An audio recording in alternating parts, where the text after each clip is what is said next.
This is a video in clinical medicine from the New England Journal of Medicine.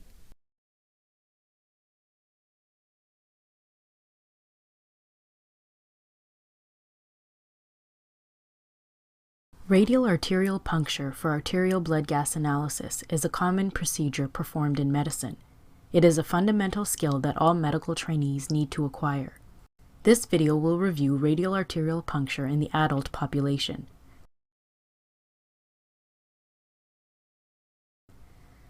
Puncture of the radial artery is the preferred method of obtaining an arterial blood sample for blood gas analysis. The chief indication for measurement of arterial blood gas level is to obtain values for the partial pressures of oxygen and carbon dioxide, and for arterial pH. This information is needed when assessing a patient with acute severe respiratory distress. Measurements of arterial pH and the partial pressures of carbon dioxide and oxygen provide accurate information on the status of acid-base balance and gas exchange. Another indication for arterial blood gas analysis is co-oximetry in order to assess for methemoglobinemia and carboxyhemoglobin.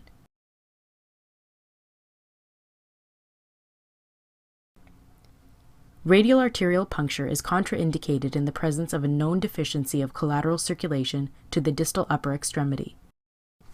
Some physicians advocate for the use of the modified Allen test to assess the adequacy of collateral circulation of the radial artery by the ulnar artery. The Allen test is controversial, however, in that its ability to predict the risk of rare ischemic complications accurately is limited. Thus, based on current evidence, its use can be neither refuted nor supported. To perform the Allen test, occlude both the ulnar and radial arteries. Instruct the patient to make a fist to drain the blood from the hand. This should be done for approximately 30 seconds. Instruct the patient to unclench the fist. The patient's palm should appear blanched or pale. Now release pressure only from the ulnar artery.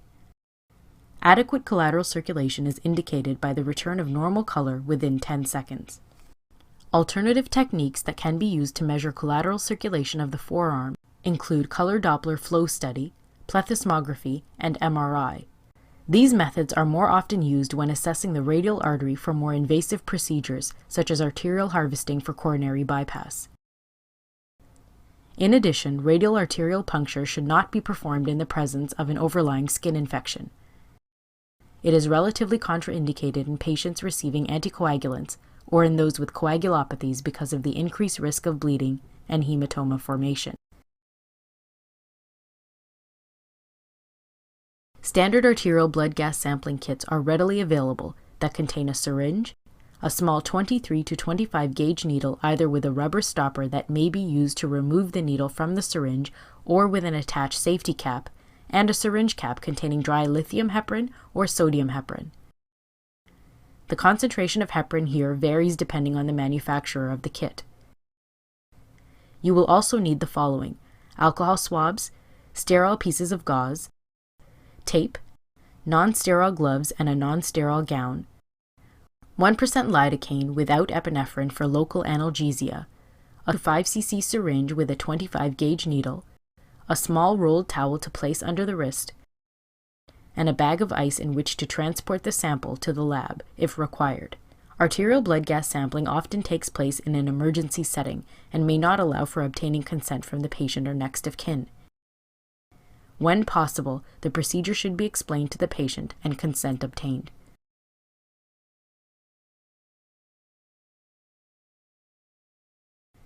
Wash your hands according to good standards prior to examining the patient. Extend the patient's wrist to bring the radial artery close to a more superficial position. The radial artery is located between the styloid process of the radius and the flexor carpi radialis tendon. First, palpate the styloid process of the radius. Next, palpate the flexor carpi radialis tendon located medial to the styloid process of the radius. Now locate the artery between these 2 points.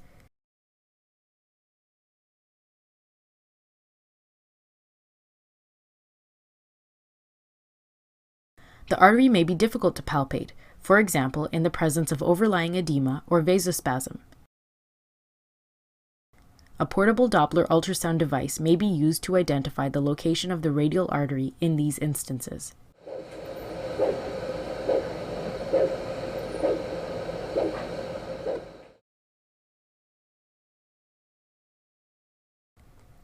Extend the patient's wrist and place a rolled towel under it to maintain it in an extended position. Once the patient's wrist is positioned, put on a non-sterile gown and non-sterile gloves. Open the arterial blood gas kit and identify all the components so they are ready for use. Clean the site with an alcohol swab. Palpate the radial pulse and determine the point of maximum impulse, or use the Doppler ultrasound device to identify the location of the radial artery. Using the 5 cc syringe and small needle, draw up 1% lidocaine. Upon introducing the needle under the skin, draw back on the plunger to ensure that you have not punctured a vessel. Inject a small wheal of analgesic around the artery and wait 30 to 60 seconds for the lidocaine to take effect. Again, locate the maximum impulse with the index and middle fingers of the non-dominant hand. Holding the arterial blood gas syringe with the dominant hand, aim the needle away from the hand and toward the upper arm, and puncture the skin at a 30 to 45 degree angle at a point just below the index and middle fingers of the non-dominant hand. Advance the needle slowly until the syringe easily and passively fills with bright red pulsating blood. Ideally, you should obtain at least 1 to 2 cc's of blood. If no blood is obtained, do not pull back on the plunger. Withdraw the needle slowly until it is just under the skin and reattempt the procedure. After the blood sample is collected, withdraw the syringe and have an assistant apply pressure to the site with sterile gauze for approximately 5 minutes. In the meantime, expel the air bubbles from the syringe.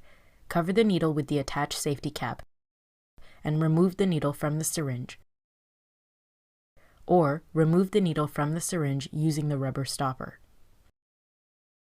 Attach the heparin-containing cap and, while holding the cap in place, push the plunger of the syringe to ensure the blood encounters the heparin. This will prevent the blood from clotting. Ensure that the syringe is labeled with the patient's name and unit number. Place the entire syringe in the bag of ice if transport to the lab is required. After pressure has been applied to the puncture site for 5 minutes, affix the gauze with some tape. Dispose of all sharps in the designated sharps containers.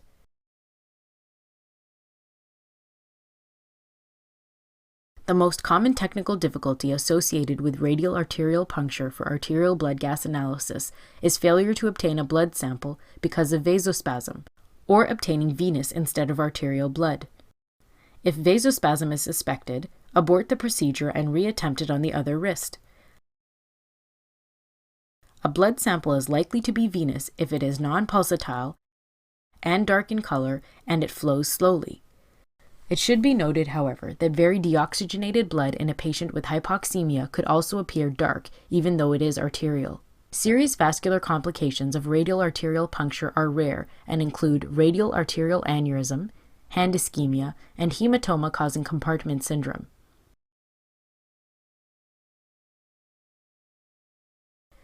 Arterial blood gas analysis provides useful information regarding respiratory and metabolic pathology.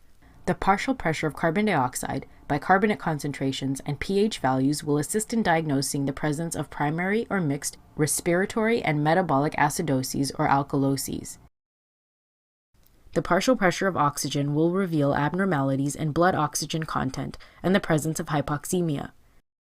With the appropriate technique, radial arterial puncture for arterial blood gas analysis is a skill easily mastered by medical trainees. A more detailed approach to acid-base disorders and hypoxemic respiratory failure, while necessary, is beyond the scope of this instructional video.